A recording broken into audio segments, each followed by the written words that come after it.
프로페셔널 느껴진다면 공부해주세요. 100개 판매 이력 있는 이 상품도 진행해볼게요. 돈을 투자하는 건 투자가 아니고 투기라고 저는 생각합니다. 안녕하세요 여러분. 오늘은 온라인 강의 1기 수강생분을 모시고 인터뷰를 진행하겠습니다. 옆에 와 계신 대표님은 닉네임 오 사장님이십니다. 먼저 자기소개 한번 부탁드리겠습니다. 네, 안녕하세요. 저는 올해 4월에 구매 대행을 시작한 오 사장입니다. 네, 반갑습니다. 자, 대표님께 좀 많이 좀 질문을 좀 드려볼 건데요. 아무래도 초보자의 입장이다 보니까 저희 수강생분들 혹은 유튜브 구독자님들도 보시고 많은 도움이 되시지 않을까 싶습니다. 자, 먼저 첫 번째, 구매 대행을 처음에 시작하려고 마음을 먹은 계기가 어떤 계기이실까요? 네, 처음에 제가 이제 회사 생활을 한 지가 네.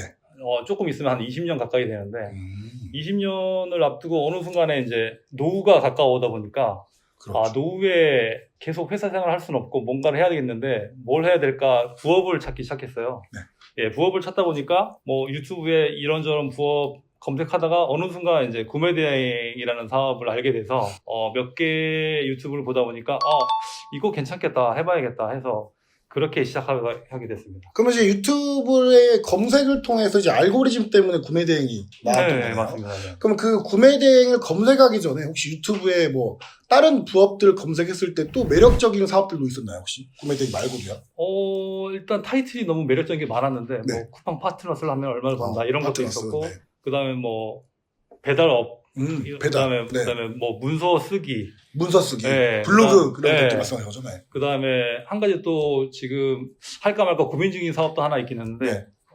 애드센스 에디센스. 네, 광고 글쓰기는 지금 해볼까 말까 지금 고민 중에 네. 있는 사업이다. 네. 네. 그렇게 해서 하다가 이제 구매 대행을 하게 됐어요. 그럼 일단 그 중에 가장 매력적이다 생각했던 거는 구매 대행이라 생각하셨기 때문에 구매 대행을 배우신 거네요, 그렇죠? 네, 맞습니다. 자, 그러면 대표님은 본업이 있으셨다고 하셨는데, 그럼 그 본업이 구매 대행과 연결된 업종이실까요? 전혀 뭐 연관은 없고요. 네. 연관이 있다 그러면 이제 제가 전공이 프로그래밍 전공을 했기 때문에 네네. 뭐 PC하고 뭐 웹페이지, 쇼핑몰 이런 쪽에 좀 가깝다. 다른 부분보다 좀 쉽게 접한다 이런 네. 정도지 전혀 본업하고는 관계가 없습니다. 그럼 그 배웠던 프로그래밍 일이 구매 대행에 도움이 되시나요? 네네, 맞아요. 좋네요. 네. 네. 자, 그러면 구매 대행을 하시면서 하루에 지금 몇 시간 정도를 쓰고 계시고, 업로드는 평균적으로 한 몇 개 정도가 혹시 되시나요, 지금? 탁 사장님이 말씀하신 대로 보통 제가 부업으로 지금 하고 있기 때문에 네. 50개에서 60개를 항상 목표를 하고 있는데 네, 목표로. 네, 그렇죠. 퇴근하고 뭐 8시 집에 와서 12시까지 보통은 하는데 네. 항상 거의 목표치는 미달이긴 한데 네, 그렇죠. 항상 미달이긴 한데 네. 그래도 한 20개에서 네. 15개는 최소한 올리려고 하고 있습니다. 네. 네, 근데 이제 유튜브를 보셨을 때는 이 구매 대행 일이 다 쉽다. 뭐 한 달이면 얼마 찍는다. 이런 말 많잖아요. 근데 해보시니까 어려우셨나요? 쉬우셨나요? 초반은 쉽지 않았습니다. 쉽지 않으셨죠. 네, 네. 처음에 모르는 용어도 많고, 네. 뭐 키워드, 그다음에 뭐 어디 키워드 순서를 봐야 된다. 그다음에 뭐 아이템 스카우트에서 뭐 연관 검색어를 따서 뭐 그렇죠. 키워드를 만들어야 된다. 이런 것도 그런 것들이 너무 정보가 많다 보니까 그런 것도 하나하나 지켜가면서 하는 게 쉽지 네. 않더라고요. 그렇죠. 그런 올리는 습관을 하는 것도 쉽지 네. 않고 처음에는 그것 때문에 좀 힘들었어요. 그럼 이제 그 처음보다 지금은 조금 시간이 흘렀는데 지금은 조금 더 편하신가요? 지금은 제가 생각한 대로 조금 해보는 경향도 있고 네. 키워드도 이렇게 한번 해보서 뭐 탁사님 말씀 아이템 스카우트 이런 그 세 가지 그 연관 검색어 찾는 네. 키워드 찾는 그거 말고도 뭐 다른 뭐 블랙키라든가 네. 이런 쪽에서 한번 키워드를 따오기도 하고 네. 이런 쪽으로 좋습니다. 실험적으로 해보는 부분도 있고 네. 그렇게 하다 보니까 많이 못 올리는데 네. 오히려 그런 게 네. 경험일 수도 있어서 그럼 여유가 지금은 좀 생기시는 거네요. 네네 여유가. 올리는 데는 좀 부담은 없어진 것 같습니다. 네. 자, 그러면 탁사장 강의를 들었을 때 처음 했던 한 달 차 매출과 두 달 차의 매출, 그리고 이제 11월에 들어왔을 때 11월 첫 주 정도 했을 때 매출이 어느 정도나 혹시 되시나요? 제가 처음에 이제 8월에 강의를 시작했을 때, 네. 여기 처음 사업자를 내고 시작한 게 아니라 그 전에부터 좀 시작한 부분이 있기 때문에, 네네, 그렇죠. 업로드 개수가 한 3,000개부터 시작을 했었거든요. 네. 그때 기준으로 따져서 8월 달에 바로 이제 다른 분들하고 다르게, 주문이 계속 있긴 했었어요. 그렇죠. 그래서 3,000개가 깔려있기 때문에. 네, 맞아요. 그렇죠. 기본적으로 3,000개 정도가 있었기 때문에, 네. 거기에다 추가로 올려서 이제 매출이 생겨서 주문이 들어온 건데, 네. 8월 기준으로 한 350에서 360 정도 오, 네. 네, 매출이 있었고, 네. 그다음에 9월 달에는 조금 이게 휴가철 지나고 8월 달에는 좀 주문이 들어오다가 9월 달 되니까 조금 떨어지는 것 같더라고요. 네. 한 300에서 330 정도 네. 했던 것 같고, 네. 그러다가 이제 10월 들어서는 500만 원이 목표였는데, 네. 600만 원 조금 넘게 오, 예, 좋습니다. 매출이 올랐습니다. 자, 그럼 저희 이제 탁사장 온라인 강의 1기가 8월 12일부터 10월 10일까지 진행을 했어요. 그러면 이제 8월, 10월 이렇게 시간을 썼는데 그래도 10월 달에 대표님이 최고 매출을 찍으신 거네요. 그렇죠? 네, 맞습니다. 제가 그러면 최고로 매출 찍었습니다. 10월 달 매출이 600만 원 정도가 나오셨는데 네네. 그럼 600만 원 정도의 마진율은 혹시 몇 %셨나요? 마진율은 초반에 뭐 배송비나 이 손실 볼 걸 걱정에 네. 좀 비용을 크게 올렸는지 네. 마진율이 한 33%, 네. 막 35%까지, 그러니까 팔린 금액은 많지 않지만 네. 마진율로 따졌을 때는 한 33%, 35%였는데 네. 최근에 이제 강의 듣고 난 이후에 네. 점점 낮아져서 지금은 25%에서 한 네. 27% 정도. 오, 네, 그렇습니다. 그 정도로 네. 되는 거죠. 오, 좋습니다. 그래도 25%에서 27% 정도면 제가 딱 권장드리는 마진율 안에 들어와 있는 상태예요. 저는 이제 구매 대행할 때 지금은 10에서 30% 정도가 제일 적정하다라고 말씀드리는데 그래도 25%에서 27% 정도 남았습니다. 그러면 매출이 600만 원 넘으셨을 때 내 순수익은 혹시 10월 달에 얼마 정도 되셨을까요? 10월 달에. 좀 부끄러운데. 네. 괜찮습니다. 다 네. 처음은 있어요. 다. 네. 예, 제가 한 6개월 정도 됐는데 네. 600만 원 좀 넘어갔을 때, 한 100, 순수익으로 한 120에서 한 130? 오, 예, 네. 120, 그 정도, 130. 예, 네. 되는. 그러면 대표님 이제 본업이 있으신 상태에서 추가로 또 120, 130만 원 정도의 수익을 또 만들어낸 네, 겁니다. 맞습니다. 그렇죠? 네. 그럼 이 정도의 순수익이 부업이었을 때는 좀 괜찮으신가요? 아니면 모자르신가요? 처음에 제가 유튜브 알고리즘을 통해서 봤던 네네. 타이틀 기준으로 따졌을 때는, 네. 한 300원 벌 수 있다라고 네, 했었는데, 네, 네. 그 기준으로 따졌을 때는 좀 많이 부족한, 그렇죠. 네, 거고, 앞으로 한 그 정도 될 수 있도록 좀 더 노력해야 될 것 같습니다. 네, 좋습니다. 그럼 이제 탁사장 강의를 듣고 혹시 변화된 게 뭐가 있을까요? 처음에 키워드 잡는 거가 처음에는 제가 그냥 네이버 네. 쇼핑에서 검색해서 네. 뭐 해외 탭을 가기 전에 네. 일단 딱 썼을 때 국내든 해외든 섞여 있는 페이지가 있잖아요. 네, 그렇죠. 거기서 네. 이제 위에서부터 순서대로 키워드를 쭉 추출해서 네. 50글자를 채우는 네, 50개 50개 키워드를 네. 찾아서 네. 그렇게 하는 방식을 하다 보니까 네. 계속 키워드가 중복이고 네. 앞뒤로 그냥 섞어 놓는 정도밖에 안 돼서 그렇죠. 네. 근데 이제 탁 사장님 알려주신 대로 그 검색 창에서 연관 검색어를 기준으로 네. 예, 뭐 아래에서 이렇게 하는 부분 있잖아요. 네, 네, 그렇죠. 그거를 그렇죠. 하다 보니까 네. 키워드 추출도 쉽고 네. 예, 일단 그리고 키워드 중복도 좀 줄어들겠죠. 예, 중복도 줄고 제가 네. 뭐 앞뒤로 섞어서 네. 뭐 다른 것처럼 만들었는데 결과적으로 똑같다고 했던 부분이 좀 충격적이었는데 네. 예, 그런 부분도 있어서 네. 그게 좀 변화가 됐고 네. 그리고 그 강의를 떠나서 네. 신기한 거는 이게 일주일 동안 매출이 언제 들어오나 이런 네. 느낌이 많았는데 네. 최근에 좀 그날 매출이 한 건씩은 발생이 되는 것 좋습니다. 같아서 예. 그러면 11월 들어오셔서는 지금 주문이 매일 이어지고 있나요? 하루에 한두 건씩. 네, 네. 매일 있습니다. 좋은 징조입니다. 네네. 탁사장 온라인 강의 1기 분 중에서 매출이 1등이셨어요. 근데 제가 자료 수집 중에 이제 대표님 매출을 좀 빠뜨렸었는데 어떻게 강의를 들으시면서 코치님들께서는 많은 도움을 주셨나요, 혹시? 네. 코치님께서 제 마켓도 점검해 주시고 네. 피드백도 주셨는데 네. 제 마켓에서 피드백 중에 하나는 기억에 남는 거는 객단가. 네. 객단가가 네. 이제 너무 낮은 게 제가 초반에 뭐 네. 주방용품 이런 걸 많이 하다 보니까 네. 객단가가 많이 떨어졌으니까 그거를 네. 8만 원을 최소로 맞춰서 8만 원 이상을 올려라. 네. 이런 부분을 말씀해 주셨고 네. 그 다음에 올리는 상품도 제가 이게 처음에는 개수를 많이 채워야 된다는 생각에 네. 한 가지 소싱을 하면 한 가지 상품을 소싱하면 네.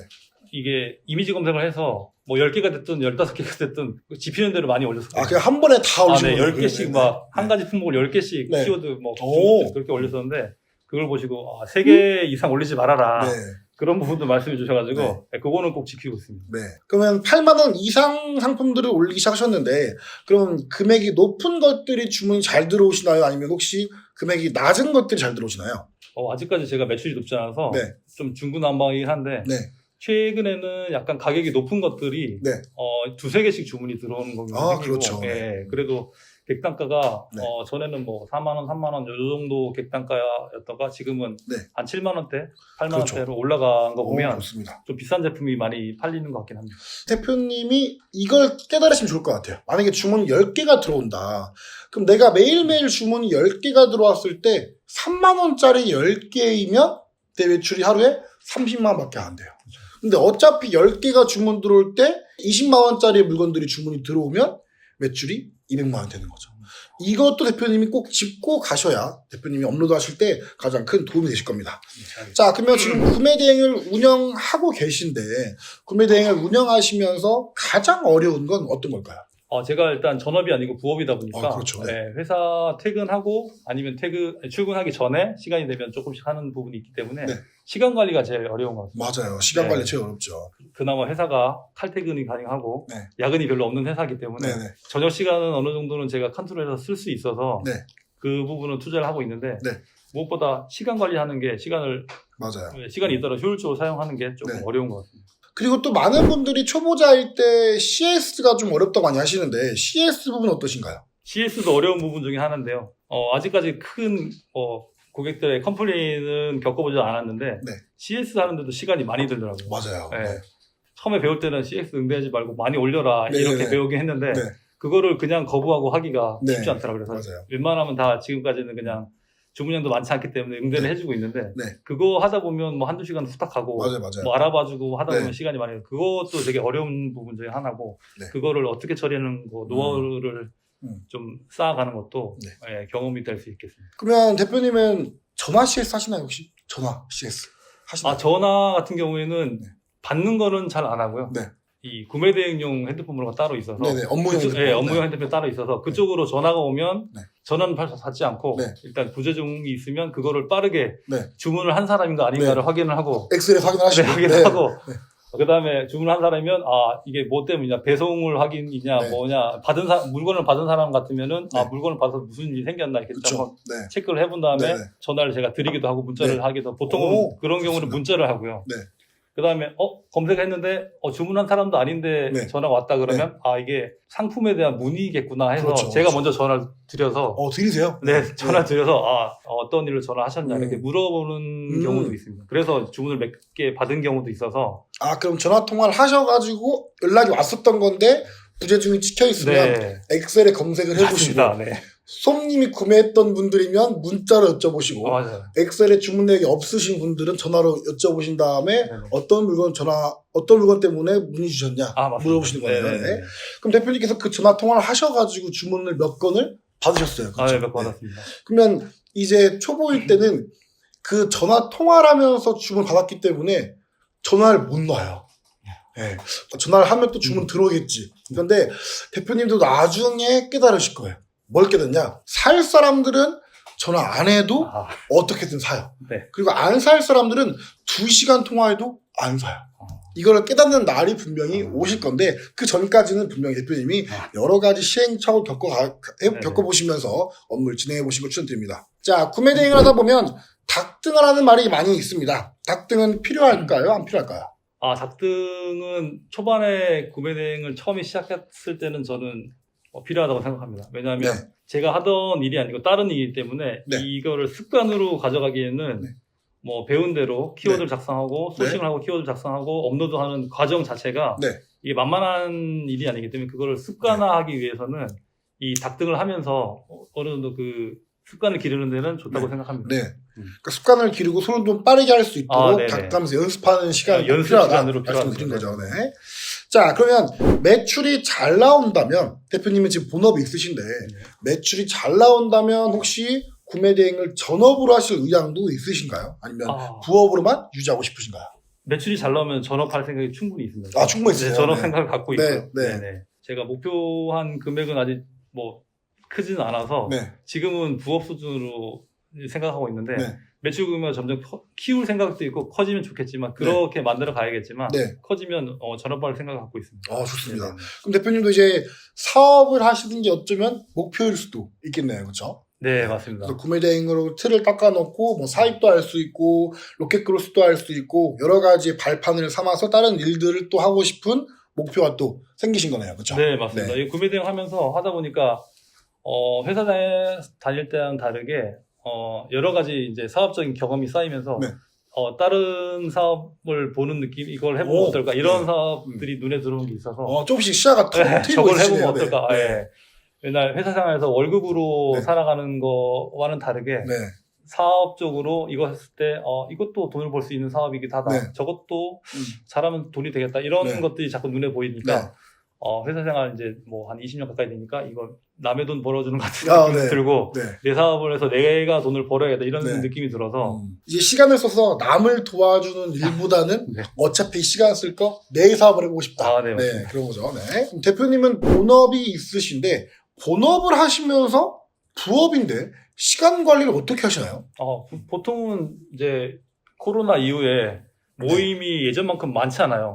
그렇죠. 네. 네. 모이자고 해도 잘 안 모이는 네. 분위기가 돼서 모임도 별로 없고 하니까 퇴근하면 보통 이제 집에 와서 네. 뭐 가족과 잠깐 시간을 보내고 네. 대부분은 이제 가족들이 오케이 해주면 네. 구매 대행을 올인하는 편입니다. 보통 오. 뭐 11시, 12시까지는 보통을 하고요. 오. 네, 아침에도 출근 전에 시간이 좀 되면 네. 잠깐 소싱 같은 거 네. 키워드 작업할 때도 오. 있고 그렇게 활용을 하고 있습니다. 그럼 지금 업무를 이제 본업 시간이 끝나고 퇴근하시고 조금 하시고 그리고 아침에 조금 이렇게 두 분 나눠서 업무를 하고 계시네요. 그죠? 네네. 아침에 시간이 되면 그럼 대표님이 여기서 내가 시간만 좀 더 쓰면 매출이 분명히 나올 것 같다는 게 조금씩 느껴지나요? 네. 그럼 이게 하다 보니까 네. 업로드를 며칠 쉬면 네. 주문이 안 되는 느낌이 자꾸 들어요. 그렇죠. 네. 네. 그래서 주문이 안 들어올 때마다 내가 안 올려서 그런가 이런 반성을 하게 네, 만들더라고요. 맞아요. 그래서 꾸준히 올리는 거는 필수다 이런 네, 생각을 맞아요. 많이 하고 있습니다. 좋습니다. 자, 그러면 구매 대행을 통해 더 나아가면서 배우고 싶거나 내가 확장해보고 싶은 분야가 또 있으신가요? 구매 대행을 발판으로 혹시 내가 확장을 해보고 싶은 분야가 있으신가요? 네. 구매 대행을 하다 보면 이게 시작하고 나서 이렇게 쇼핑몰 타오바오라는 사이트에서 물건을 계속 보다 보니까 네. 되게 특이한 물건도 많고 많아요. 이 물건 같은 거는 제가 만들어서 팔아도 잘 팔리겠는데 그렇죠. 이런 네. 상품들이 가끔씩 보일 때가 있어요. 네. 잘 팔릴 것 같다는 느낌이지 네. 잘 팔 수 있다는 거는 좀 다른 네, 거니까. 그죠. 다른 거죠. 그런 것들이 있어서 이거 내가 만들어서 한번 팔아보는 사업을 해도 괜찮겠다 이런 게 있어서 만약에 잘 된다 그러면 그쪽으로도 한번 그럼 대표님에서 이제 소싱과 업로드할 때 보는 물건들 보면서 이거 내가 네. 사입해 와서 팔아도 잘 될 가능성이 있겠다 싶은 네네. 물건들이 이제 많이 보인다는 거네요. 그렇죠? 네네네. 그럼 이것들을 사입해서 대표님만의 브랜딩을 만들어서 브랜딩을 해서 판매하고 싶은 목표가 있으신 거네요. 그런 그렇죠? 목표도 있습니다. 네. 그러면 대표님 나중에 또 그런 발판까지 나가시면 또 한번 또 인터뷰에 와주시면 좋겠습니다. 영광입니다. 네. 자, 그러면 구매 대행을 해보셨는데, 구매 대행을 누군가에게, 그냥 일반 누군가 말고, 내 진짜 친한 친구한테 추천해주고 싶다? 안 해주고 싶다? 저는 적극적으로 한다 그러면 추천하는 편입니다. 네. 왜냐하면 구매 대행은 진짜 구매를 대행해주는 사업이기도 하지만, 뭐 다른 경험들을 많이 해주고 시야를 좀 트여주는 이런 경험을 할 수 있기 때문에 적극적으로 뭐 사업이 잘 되든 안 되든 뭐 이런 거를 하면서 다른 분야도 이제 할 수 있다는 생각이 들기 때문에 적극적으로 해봐라라고 추천하고 싶습니다. 그럼 대표님은 어떻게 보면 이게 본업을 제외하고 사업이라는 일은 처음으로 해보신 일이네요. 네, 맞습니다. 네. 자, 그러면 구매 대행을 추천을 할 만큼 좋은 하나의 직종이고 사업인데, 그럼 이 일의 장점과 단점을 혹시 어떻게 느끼시나요? 구매 대행 장점은 일단 뭐 사업자 내고 이런 것들이 좀 어렵게 느껴지긴 했는데, 그거는 그냥 거기 있는 대로 그냥 하면 되는 거니까. 강의에 있는 대로만 하겠죠. 강의대로 그냥 하면 가입도 되고, 등록증도 나오니까 그렇게 하면 되고, 그 다음에 제일 장점인 것 같으면 구매 대행 같은 경우에는 물건이 내 물건이 아니고 다른 거를 주문받아서 물건을 대신 구매해줘서 배송을 시켜주는 사업이기 때문에 물건에 대한 뭐 재고 관리나 이런 거에 리스크가 전혀 없고 그렇죠. 그리고 팔린 상품을 배송을 해주는 거기 때문에 내가 그거를 뭐 중간에 크게 재고 때문에 신경 쓰거나 물건 때문에 신경 쓰지 않아도 되는 부분 가장 큰 장점인 것 같고요. 가장 큰 장점은 내가 이제 물건을 사입을 해서 어디다 쌓아두거나 돈을 많이 들여가지고 사올 필요 없이 구매가 들어왔을 때 주문해주는 그 방식이 장점이다라고 말씀하신 겁니다. 그렇죠? 그럼 단점은 혹시 어떤 걸까요? 단점? 단점 같은 경우에는 이제 고객들 이제 구매하시는 분들의 CS라고 할 수 있는데요. 왜냐하면 고객들이 저희가 소싱해서 물건을 올리면 고객들이 보는 페이지나 우리가 보는 페이지나 똑같은 걸 보고 똑같이 예, 저희도 궁금해하고 고객들도 궁금해하는 상황인데 제가 그 중간에서 이제 그거를 그 고객 CS를 받아서 서로 판매자하고 중간에 이제 연계를 시켜줘서 상담을 들어주고 해야 되는 부분이 있는데 이게 중국에 있는 물건을 하다 보니까 소통 문제나 이런 것들이 제대로 전달이 안 돼서 이게 금방 답변을 받을 것도 되게 시간이 많이 걸리는 부분이 있어서 맞아요. 그런 부분이 좀 어려운 것 같아요. 맞습니다. 손님이 우리가 올렸던 상품들을 보면 그 상품에 뭔가 문의해도 사실 저희도 모르죠. 그죠? 그러니까 저희가 중국 판매자한테 물어봐서 답변 받은 걸 다시 전달해주는 상황인 거예요. 그래서 저는 CS 할 때 초반에는 처음부터 오픈을 했어요. 저희는 구매를 대행하는 거기 때문에 제조사에 물어보겠습니다. 혹시나 질문사항이나 혹시 받고 싶은 영상, 사진 있으면 말씀해 주세요. 그럼 제가 제조사를 통해서 받아 전달해 드리겠습니다. 이렇게 가면은 오히려 매끄러운데 내가 뭔가 아는 것처럼 이거요? 잠시만요. 제가 알고 있으니까 기다려보세요. 이렇게 해버리면 더 막혀요. 오히려 솔직하게 오픈을 해놓고 하시는 게 더 CS에 더 매끄럽게 CS가 진행될 수 있다. 자, 이 단점도 대표님께서 하시다 보고 업무를 반복적으로 하시면서 매출이 올라가고 또 시간이 흘러갈수록 요것들도 분명히 슬기롭게 해결하실 겁니다. 자, 그러면 앞으로의 본업과 구매 대행을 유지하면서 앞으로의 계획이나 혹시 개인적인 목표 같은 게 있으실까요? 네. 제가 4월 달에 구매 대행 사업자를 시작해서 지금 이제 6개월 좀 넘어가고 있는데, 올린 상품이 이제 거의 5,000개가 돼 가고 있어요. 사장님 유튜브에서 말씀하신 것처럼 사업자를 하나 더 내서 확장을 하느냐 마느냐 기로에 서 있거든요. 5,000개 차였으면요. 네, 그래서 사업을 확장하는 플랜을 알려주신 내용도 있어서 그 플랜대로 해볼까도 싶은데, 제가 일단 부업으로 일단 하고 있기 때문에 너무 부담이 돼서 아직까지는 전에 올린 상품 중에서 주방용품이나 이런 구매 대행에 어울리지 않은 상품은 적합하지 않은 것들, 적합하지 않은 것들은 빼고 다시 정리를 하면서 이렇게 5,000개 이하로 유지를 하면서 지금 운영하고 있거든요. 앞으로는 이제 사업을 확장하면 사장님께서 알려주신 그 플랜대로 1사업자, 2사업자 뭐 팔린 상품을 20-30%씩 첨가하면서 업로드 하시면서 그런 부분 가미해서 확장할 생각도 갖고 있습니다. 그럼 일단 1차적인 목표는 1사업자를 안정적인 매출에 올라갈 수 있도록 내가 기존에 잘못 올린 것들은 지우면서 새로 또 올리면서 그리고 또 1사업자가 안정된 매출이 되면 하나씩 확장하는 방식으로 갈 생각이시네요. 네, 지금 현재. 자, 그러면 구매 대행에 대한 목표는 들었고 대표님의 개인적인 목표 아니면 개인적인 꿈이 있으실까요? 일단 구매 대행을 사업 시작하면서 일단 노후를 위해서 했기 때문에 직장을 그만둬도 이걸로 우리 가족 그다음에 내가 할 수 있는 하면서 그렇게 지냈으면 좋겠다. 이 노후 대비로 구매 대행을 생각하고 있습니다. 그 정도로 사업을 좀 키워보고 싶은 마음도 있습니다. 그럼 이제 본업이 혹시나 정리가 되어도 내가 우리 가족들과 사는데 전혀 문제 없이 살 수 있도록 구매 대행 매출을 좀 많이 올리거나 구매 대행을 토대로 다른 발판, 다른 사업들을 좀 늘려가는 게 가장 큰 목표이자 꿈이시겠네요. 좋습니다. 자, 그럼 우리 오늘 탁사장 온라인 강의 오 사장님을 모시고 인터뷰를 진행하겠습니다. 자, 오늘 촬영은 어떠셨나요? 아까도 여러 번 말씀드렸지만 구매 대행을 하면서 진짜 색다른 경험을 많이 하는 것 같아요. 지금 제가 이 자리에 이렇게 탁사님하고 인터뷰를 하는 것도 되게 영광이고 새로운 색다른 경험인데 이렇게 기회를 주신 PD님하고 탁사장님께 너무 감사드립니다. 네, 좋습니다. 너무 좋은 시간이었던 것 같습니다. 네, 감사합니다. 와주신 것만 해도 저희 감사합니다. 초보셀러나 혹은 온라인 강의 수강생분들도 영상을 보시면서 얻어가실 수 있는 내용들은 얻어가시고 또 보완할 수 있는 부분들은 보완을 하시면서 더 나은 매출로 여러분들 항상 올라가시길 바랍니다. 오늘 준비한 영상은 여기까지고요. 다음에 더 좋은 영상으로 찾아뵙도록 하겠습니다. 감사합니다.